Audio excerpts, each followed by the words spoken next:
University of Texas A&M in College Station. And it was, that particular evening was Good Friday.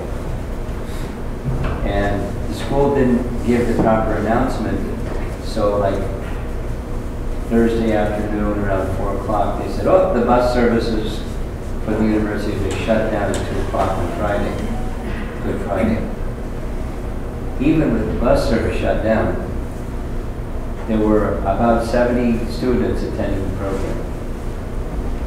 And they started with yoga, with a really super duper yoga teacher. I mean, I've watched him work out, it's really good. And then they're rolling up their mats, and everyone's getting settled on the floor in this big rings of a circle. And the MC got up and said, howdy! So they said, howdy. Howdy! Instead of trying to roll or something. Informal things. You can see the screen better if I turn the light down. Can we turn that side off? Yeah. If you prefer that. Let's see how it works. All right, that's better.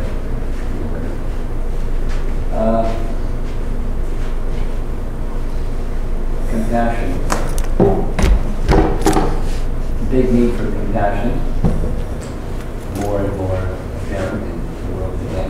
We're touching on the topic. And this is an image I wanted to start with because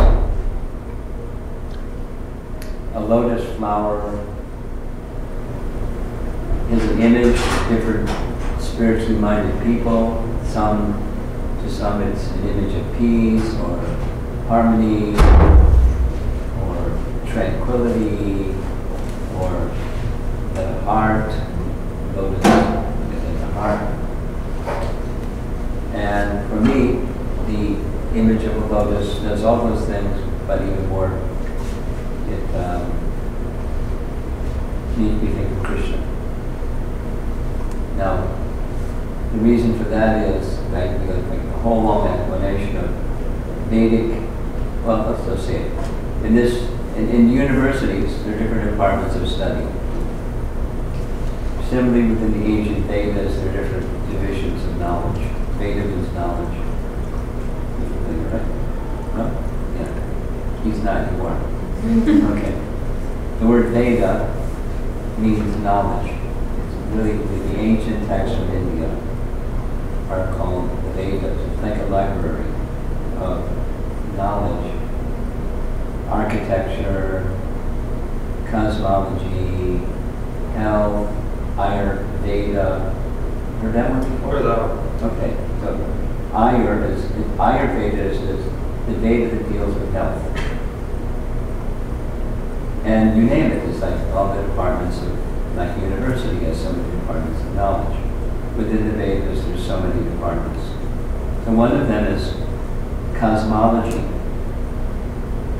like structure of the universe. It's really interesting. It's really difficult to understand because it's kind of technical, but for people that are technical people, it's a piece of cake. So the Vedic cosmology says, just like his name Stephen Hawkins, before he departed, he was speaking about many universes, multiple universes, right? Familiar with that? So the Vedas said, of course there's multiple universes. And how many? The number is so many you can't even count them all. So then the structure of the universe is hollow, like a coconut, and we're on the inside of the coconut. We're on the inside of the universe, and there's planetary systems that range lower, medium, and upper planetary systems. And then there's a shell, like a coconut has a shell. And each of the shells gives numbers of the diameter of what's the inside of the universe. And then 10 times that is the first shell, and then 10 times that is the next shell, it's a big shell. And then those universes, they're floating like footballs. It doesn't use the word football, but floating like a football in what's called the causal ocean. And the causal ocean has another shore. There's this shore, and the other shore is the vastness of the spiritual sky. Really interesting picture. And in that vastness of the spiritual sky, there's many, many spiritual planets called Vaikuntha. Vaikuntha means without anxiety. Vaikuntha, without anxiety. Place where there's no anxiety. Because there's nothing that's temporary that comes and then it dies, or it's taken away, or disappears. There's no influence of time that destroys things. It's a very nice place. Vaikuntha. And amongst those Vaikuntha planets, there's one amongst them that's shaped like a lotus, and that one that's shaped like a lotus is the place where Krishna resides, or Radha Krishna resides. So,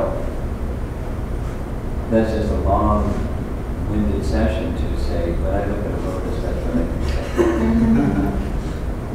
The place where Krishna, Radha and Krishna are. And that's the place of compassion. That's the ultimate form of compassion. Here's some definitions of compassion, just straight from the dictionary. One of reading, the quality of understanding the suffering of others and wanting to do something about it. So there's a cognitive aspect and an active aspect. Another definition of compassion is something you feel. Deep awareness, again cognition, and sympathy for another's suffering. So it's a quality, but it's a good place to begin. It's what are we talking about anyway? When we say compassion, what does it mean? It's a quality, something you feel deep within the core of your being, and because you have that feeling, you want to do something. You want to act on it. You want to address that feeling and extend to others.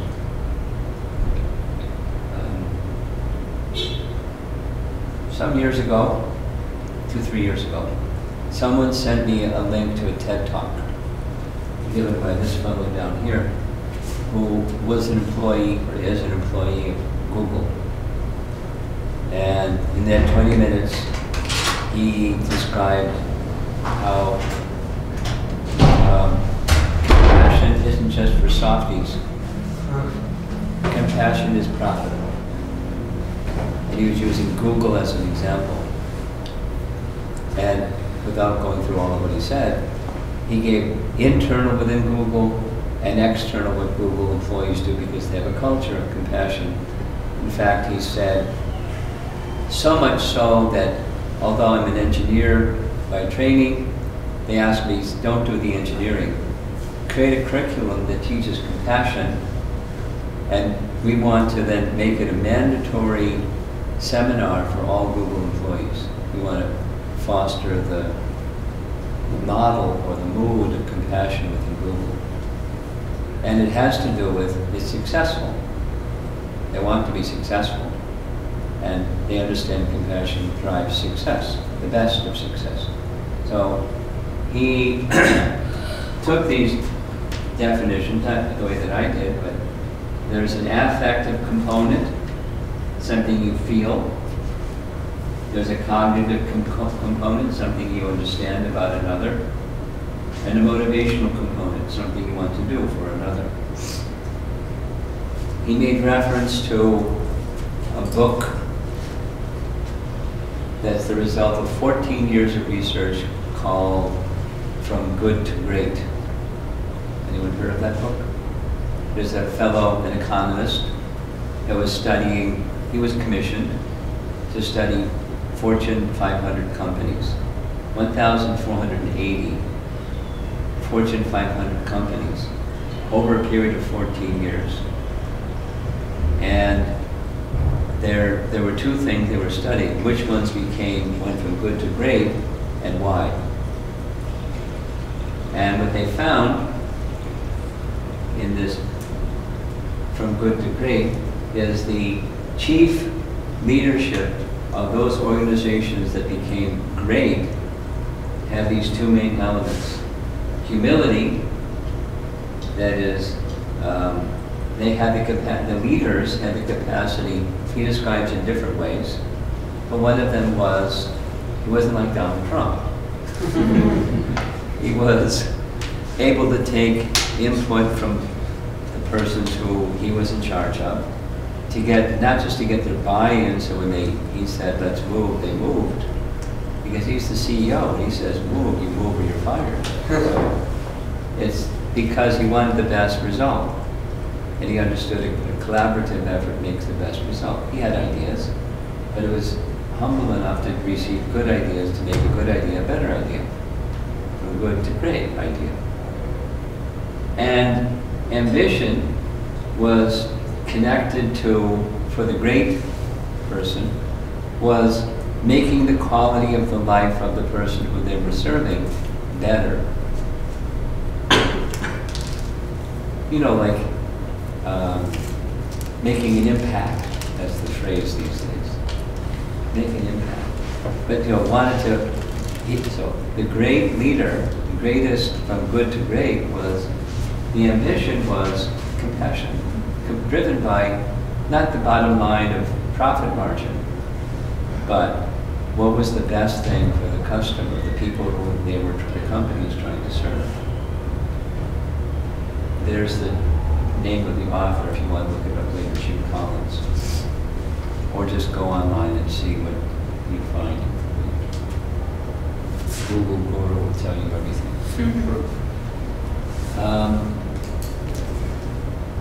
So that's a notion of what compassion is. Here's some interesting, I find very interesting, messages about compassion, starting with, of all people, from Albert Einstein. We don't usually think of Albert Einstein as being a man of compassion. He's a man of brilliance. But he is offering a key to how to unlock your mind and enter into that space that you can be Albert Einstein. Our task must be to free ourselves by widening our circle of compassion to embrace all living creatures and the whole of nature and its beauty. And that's a big vision of compassion.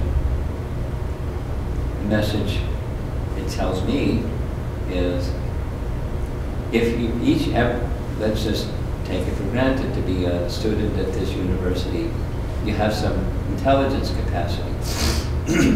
How to increase or maximize that, if you want, then compassion is a key. Not the only one, but it's a key. And by freeing your mindset to think of the welfare of others, similar to this Jim Collins book, Good to Great, you're thinking of the welfare, the compassionate destiny, the object of your compassion being all living creatures, the whole of nature and its beauty.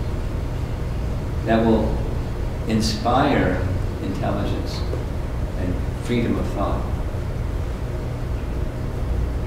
Take it from Albert Einstein. Dalai Lama naturally speaks about compassion, and his saying, one of his, is if you want others to be happy, practice compassion. If you want to be happy, practice compassion. So whether you're selfish or selfless, compassion is a key. Because we want to be happy, who doesn't want to be happy? It's the nature of a living being to want to be happy. And so Bhagavad-Gita? No. Okay. Bhagavad-Gita message is there's modes of nature, and the mode of goodness is we all know this one. There's a happiness you feel when you go out of your way to do something that's an act of kindness to others, either in individual groups of individuals, and that's really what your motivation is, the happiness of others. And you feel something. You feel a happiness. I'm going to get to happiness that's beyond goodness, to happiness that's transcendental. That's that initial image of the lotus. We'll get there.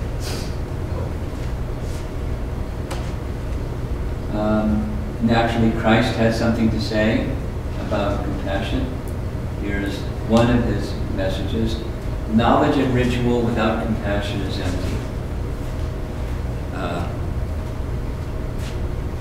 As you heard a little earlier, I've been involved in the bhakti process for a long time.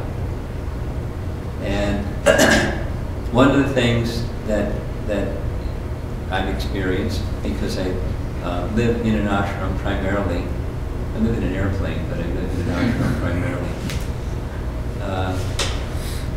And that is, there are groups, sometimes it's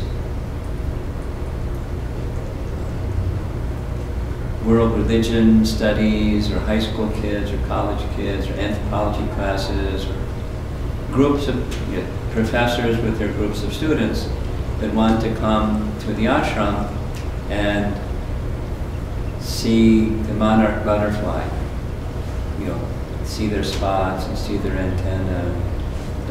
We're the specimen that they want to look at to see what they learn in the textbook, and then here's one that wiggles. That's us. So they come at a time that we do what they consider to be our rituals. And I won't run through the ritual, what the things are, but from conversations with them, that's why they come when they come. They don't want to so much know who we are and what we're up to. They want to, because what they learn in the classroom is this one is differentiated from that one by the ritual. It's just like this butterfly is differentiated from that one by the shape of its wings and the colors. And then there's this DNA and that DNA that makes it look this color and that shape of wing. So our brand is, or anyone's brand is their rituals. That's how they differentiate. Or knowledge, not just knowledge in a spiritual context, it's university. Supposing you're a really good student, you have lots of knowledge, but inside there's no compassion. That can be a dangerous thing. A lot of knowledge in the hand of a person who has no moral compass, it can be a dangerous person. Not easy to see how that's true. So they say it in reverse. Compassion is necessary for knowledge and ritual, because you have your rituals here in school. Look at this. You got your desk with the desktop and the blackboard. The rituals of university life. It's similar at all of the universities. But without compassion, it's empty. It's a powerful statement. So, same reverse. I'm a student, and I don't want to be empty. So what's inside? Not just what do you know, but what's your character made up of? Because that's going to determine how you use the knowledge, or whether you're feeling satisfaction. If you're not feeling satisfaction, so you're feeling emptiness, then you may act in an angry way, or harsh way, or whatever it is, way that you may regret later, but if you're empty, that's what happens. A lot of frustrated people in this world that just do angry things. I just read that fellow that shot 17 people at his high school. He's now wanting to donate all the money that he inherits from his mother to the victims. So he flew off in a rage. did something horrible, captured the world's attention. And lots of universities all around America, probably here in Rutgers, gun-free campus, and so forth. Knowledge and ritual without compassion is empty. This is an image of Vyasadeva. Some of you know who Vyasadeva is, and those of you that don't. Vyasadeva took this ancient Vedic wisdom and put it in a written form because previously people had good memories. They could just hear something once, understand it perfectly, and remember it perfectly.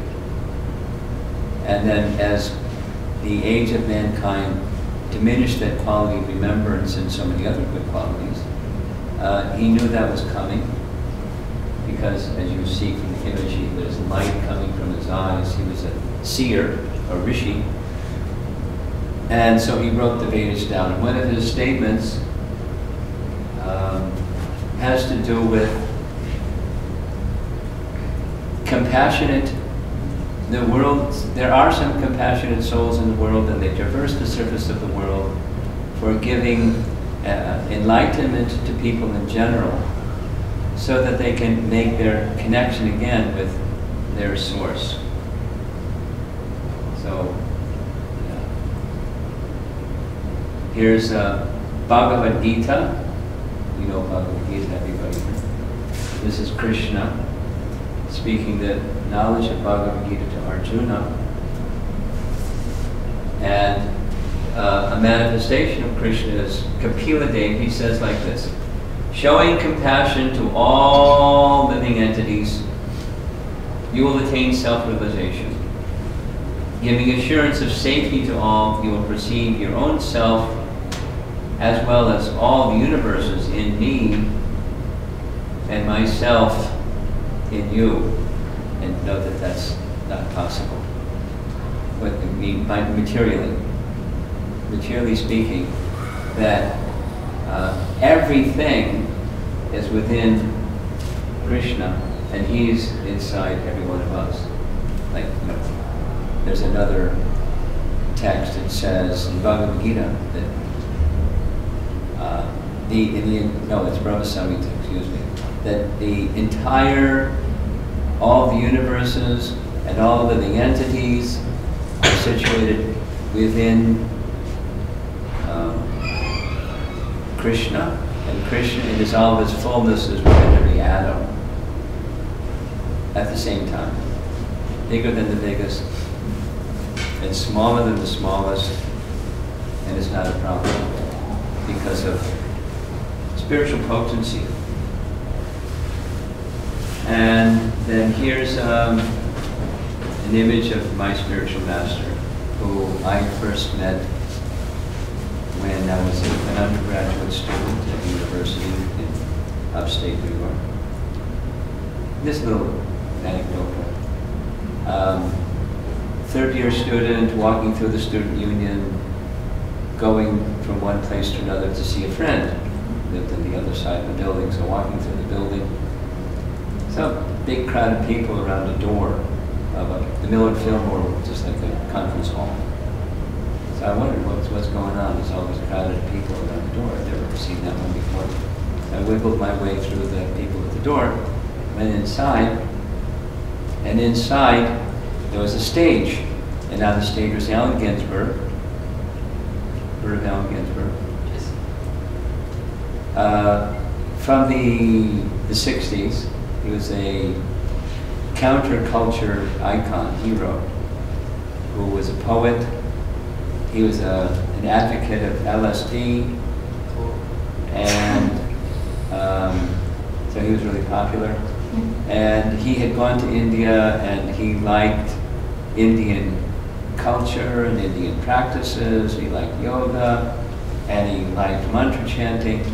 So he was on the stage, Allen Ginsberg, playing bongo drums because they were popular at the time. And Prabhupada, who was playing kartals, and everyone was intoxicated up to the ceiling bouncing around, and, you know, lots of smoke, and it wasn't cigarette smoke. And it was a wild scene, you know, right in the Student Union building. So there was, you know, the chanting, the kirtan was going on for quite some time because the speaking was very short because people didn't have the capacity to hear.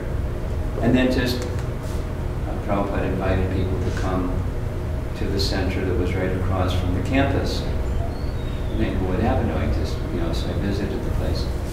And that encounter, just, I didn't know anything from anything. It just was going through the, you know, an evening visit to a friend. And that had an impact that I didn't understand till later. It moved something inside. The spiritual power of the mantra, meditation, moved my heart. And then one thing after the next thing started to unfold, and here I am, so many years later. Mantra meditation is powerful. So here's a statement of compassion. That is the definition of compassion, one who cannot bear the sufferings of another.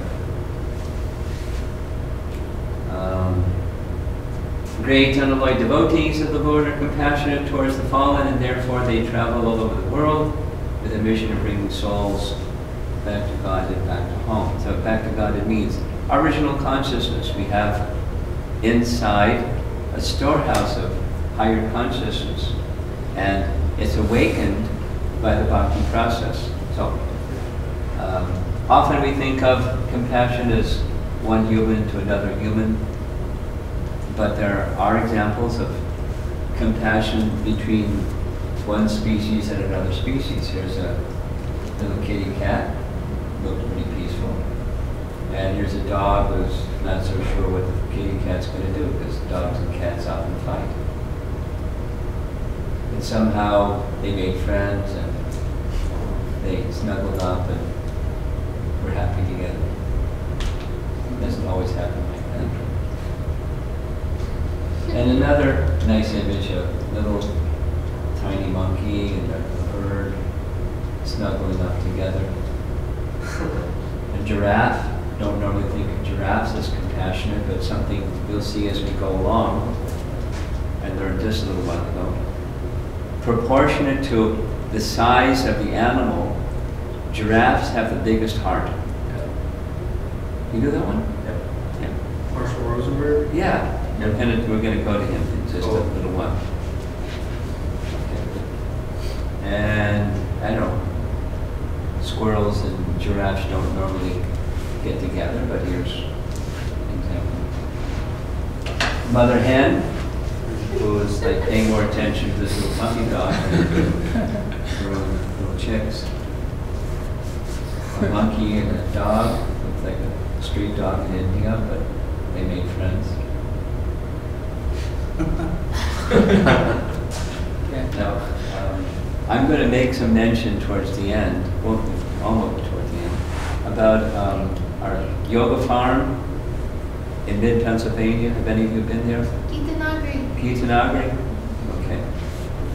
So, where I stay in Ketanagari, there's a house up on a hill, and just there's this big bay window all around one side of it, the Institute House. And there's a groundhog family who live there. And I watch them, like, you know, they're watching me, but I'm watching them. And they, you know, and it's just, after it's sunrise, they're very regulated. They, you know, the mother comes up first, and she does this, she stands on her hind legs and looks around. Coast is clear, the two little babies, they come up and look around. And then they go start foraging. So it's like, there's certain animals that this is one of their routine. They stand on their hind legs and they're looking to see what's out there. So along with the meerkat is a regular pussycat, assisting in the lookout. But it's not always like that, it can be like this. So compassion is to stay away from these kinds of things. Examples of compassion in our modern context, there's Marshall Rosenberg. Just play with stuffed animals. Huh? I said just play with stuffed animals. Yeah. You've Yeah. listened to him Yeah. before? So you're familiar. Okay. Well, he's awesome.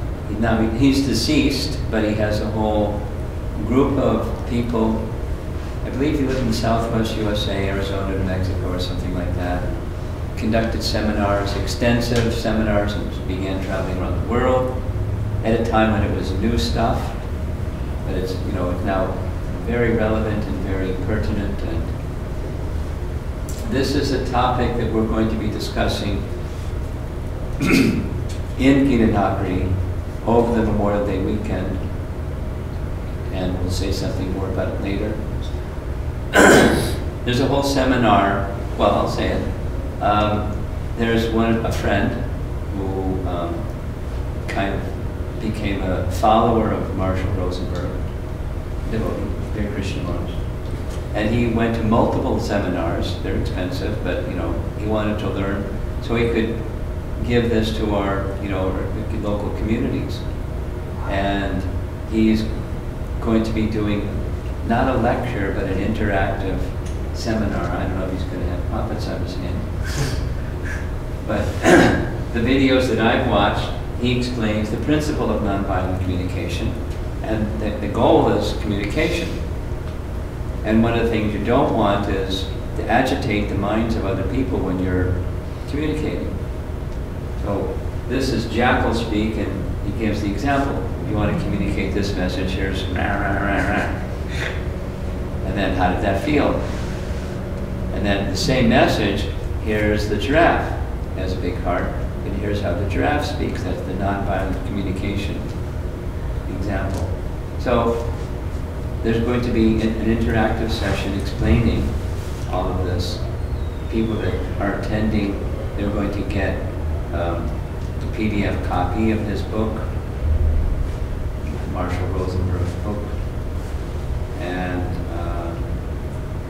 Dear Krishna Maharaja's text that is, you know, it's a $1 Kindle version and something $5 for an ebook version.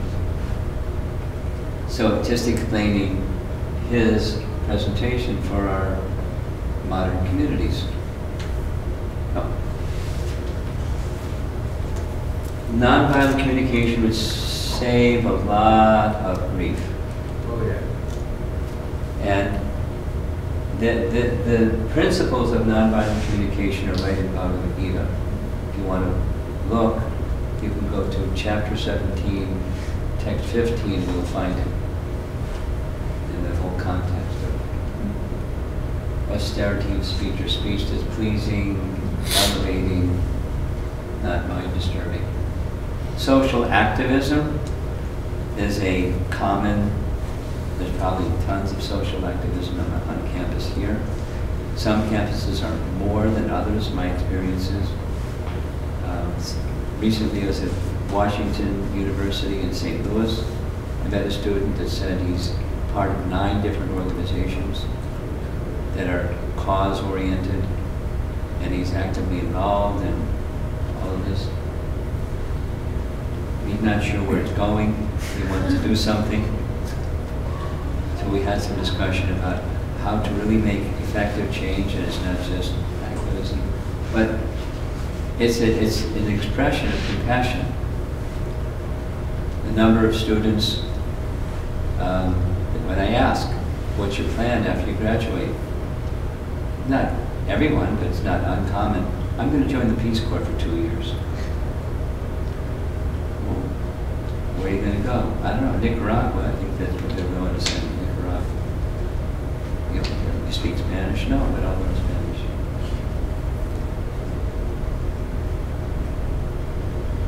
Or, what are you doing this summer? My girlfriend and I, we picked out 6 different places all around the country that are doing good work, and we just want to volunteer.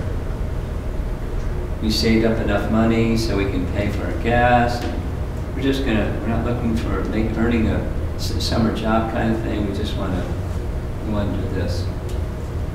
It's a contemporary form of compassion expression. And then it gets a little more tricky in this area, education and training, because if anyone is trying to be a teacher of any kind, in any circumstance, it's one thing to teach a behavior, but it's a whole other thing to transfer character. So, back to the image of my spiritual master. He was very fond of explaining that real education is character development, not just information. And the same thing with knowledge and ritual without compassion is empty. Same message. That says, this is in India, in Delhi, maybe 5-6 years ago, they had a big national conference. They wanted to assess how education is going, and the keynote speaker said, education in India today can be summarized in 5 words. Information, information, information, no transformation. Because real education is not information, it's this. And knowledge without compassion is empty. So, how do you transfer character? It's not easy. I was having this discussion because it's kind of like my thing, education. I was having a discussion in our home gathering and describing this principle. And as I was, how do you teach a child gratitude or respect? You can teach a behavior, but so when I was explaining this, there was a lady in the assembly there that started convulsing. And I thought she was having a medical problem, so I stopped and said, "Are you okay? We need to call a doctor." She said, "No, no, no." I said, "What you're saying is true. I've been an educator for 30 years. You've been trying. We know that we're failing. We tried this way, that way. It's not working. We're failing. We don't know how to change the hearts of the students and develop character. We don't know how to do it. And the answer of how to do it is it comes from one who has it, can pass it on.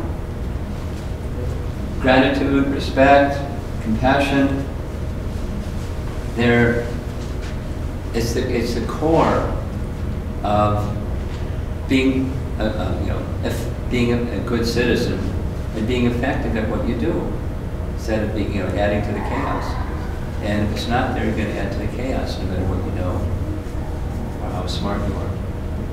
So it's a principle that by association with one who has the quality of compassion, opportunity is provided to develop a similar quality. It's a Bhagavad-Gita message that says, Samgat Sanjayate Kama, chapter 3. You develop qualities like those with whom you associate. Come to a university, so you associate with people that are educated and smart, and you become educated and smart. You stand near a fire, you get warm. You associate with people that are drug abusers, and you become a drug abuser. You associate with, etc. So it's a principle that association is really important. Associating with people that have qualities that you aspire for, then you can receive those qualities from those persons. But the heart has to be open also, because you can be in the proximity of someone that has good character, and if the heart's hard, it's going to take a while for that hard heart to become soft. So it's helpful or essential to have one's heart open. So the heart becomes open when there's trust in the other person. And part of the reason that people's hearts are hard is they've been hurt, so they don't let people in. So there's a lot of damaged people around. So then it takes time. It takes genuine effort of compassion to help soften someone's heart that's been damaged.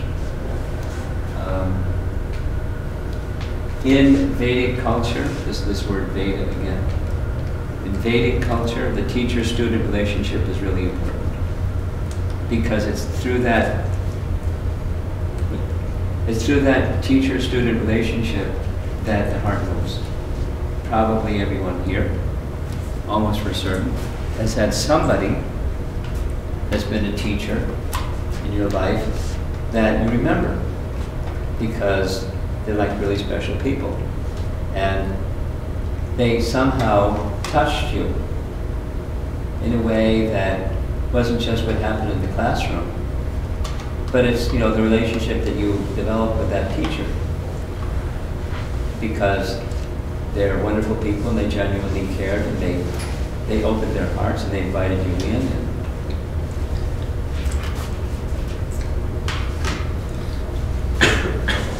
this is about how to develop compassion. All of this is on this topic.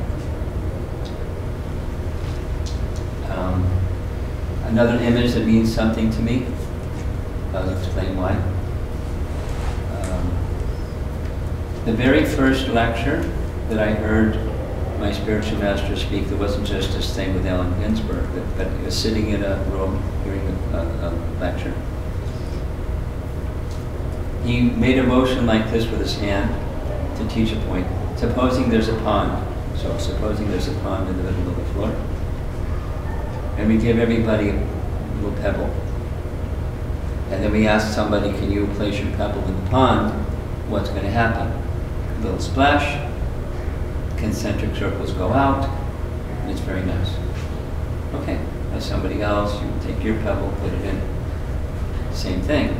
Everything is fine until the concentric circles intersect and then there's a clash. And then on the count of 3, okay, everybody else, throw your pebble into the pond. It is chaos. It is called, you know, that's what life is like, it's chaos. Where we're expressing our individuality in the West, in America in particular. Individuality is really important to every one of us. But there's no harmony without a center. So then he said, supposing we identify one place, and everyone can place their pebble in that same one place, what happens? The same splash, but the concentric circles simply amplify one another.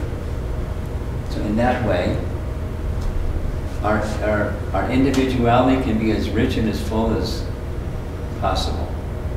And there's also harmony if there's this central place, central reposing place.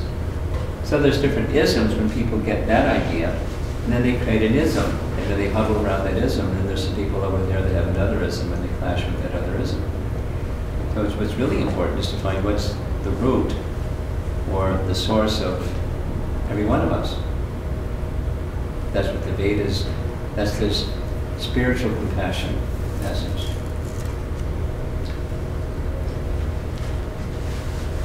One more Sanskrit term, and I'll stop with the Sanskrit terms. Swabhava. I like Sanskrit because it's very precise, and I don't know what it is. So when I have to learn what it is, it builds a concept around the sound vibration. So Swabhava, Swa means one's own, and Bhava means nature. So as far as our material nature is concerned, we have our personalities, our psychophysical nature. The Vedic, there's that word again, the Vedic wisdom teaches how people develop nature, their personalities. So here's a picture of a person that inside there's a soul, surrounding or covering or encasing the soul like an envelope is a subtle body and a gross body. And acting on those gross and subtle bodies are the modes of nature. I mentioned this before. So this one is, the other one is the mode of goodness. This one, the red one, is the mode of passion. And this one is the mode of ignorance. So as these modes act on the body and the mind, then it gives us an impetus to a behavior. So if there's quality of goodness, like compassion, is a quality of goodness, and if that's acting on what we do with our senses, what we do with our contemplations internally, then you're going to get a behavior that's in goodness. And we can cultivate it. Like, for example, the food that we eat. If we eat food that's a product of violence, we're going to be violent. The mind and the body are going to act in a violent way. You want to reduce violence. There's one thing you can do is choose foods that are the mode of goodness.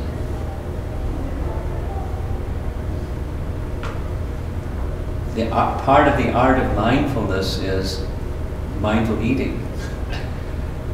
I've learned this from somebody that did their master's degree in England. Mindfulness is a common phrase in England. Mindful walking and mindful eating.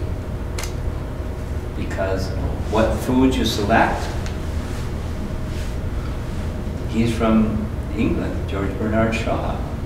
You are what you eat. If you want to be, mean, to eat foods that are the product of violence. And, be aware, be mindful of what you're doing. And then the act of eating is to help you give nourishment to the body so that you can go from point A to point B.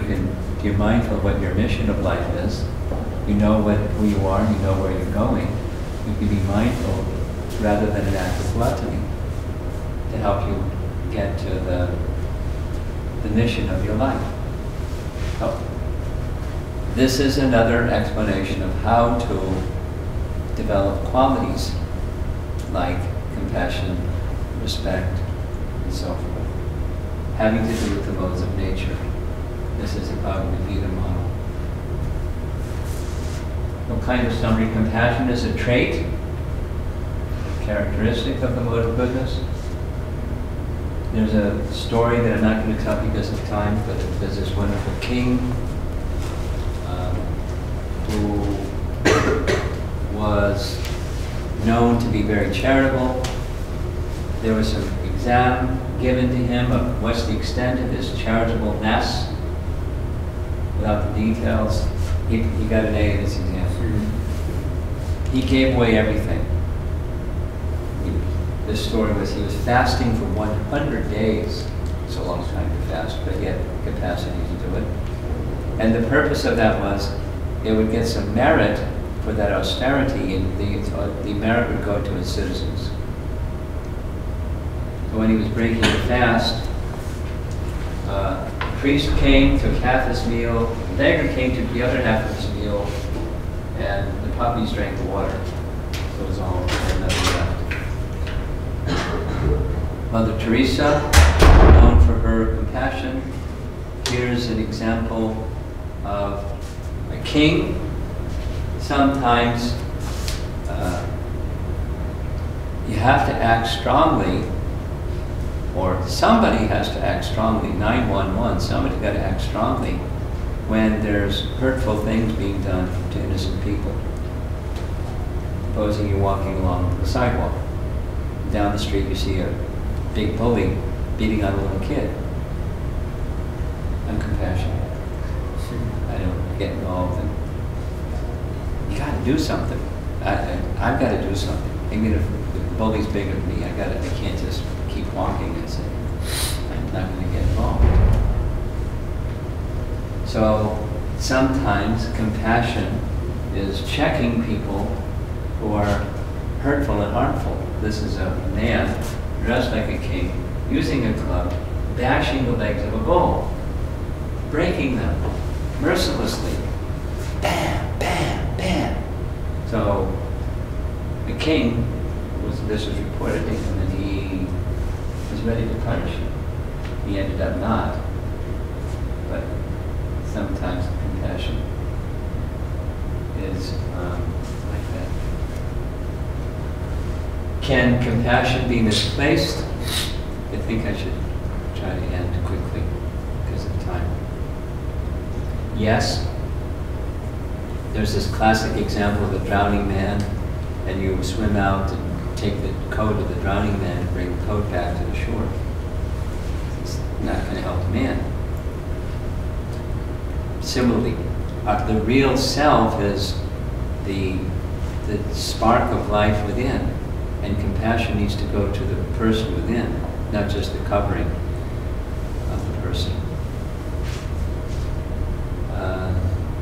The kitty cat is an image. This is something that I learned about compassion when I was pretty small, maybe 4 or 5 years old.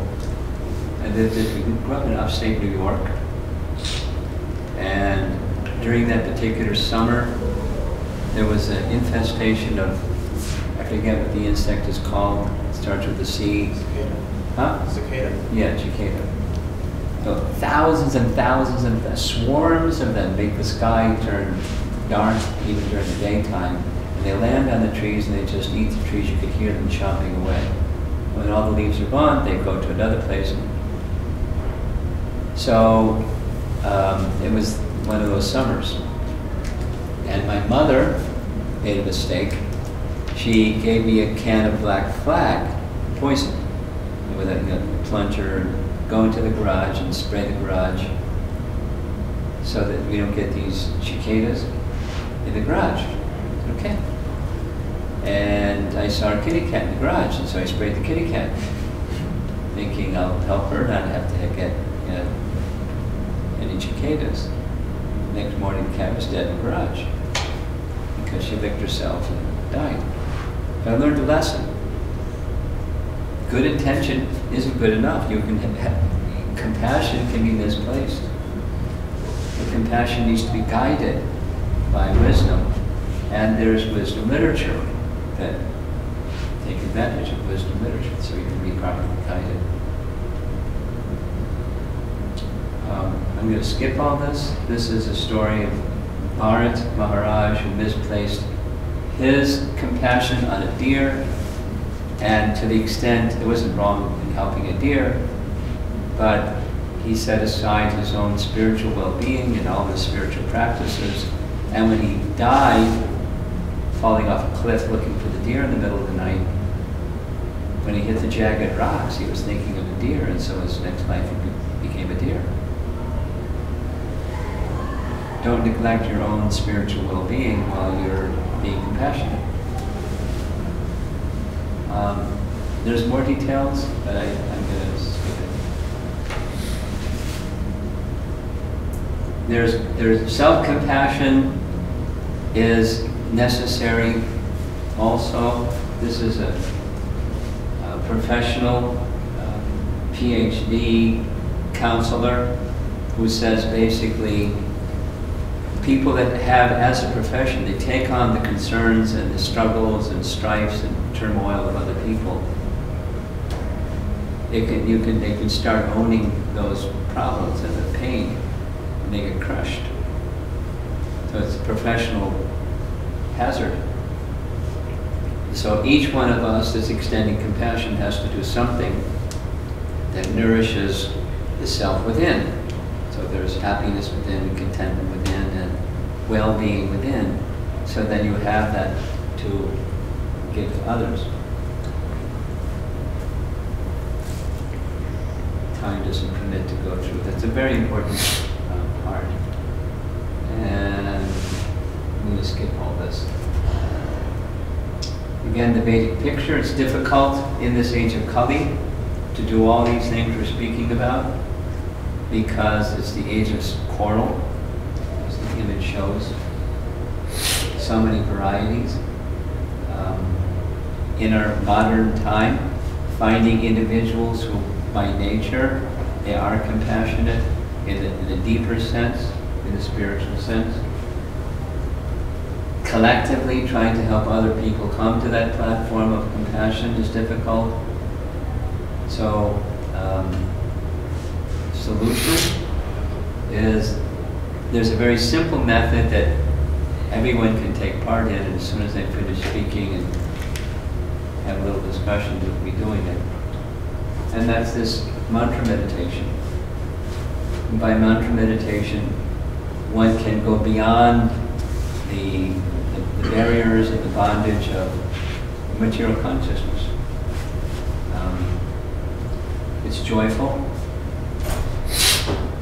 It can be done in a solitary way, like this, or it can be done in the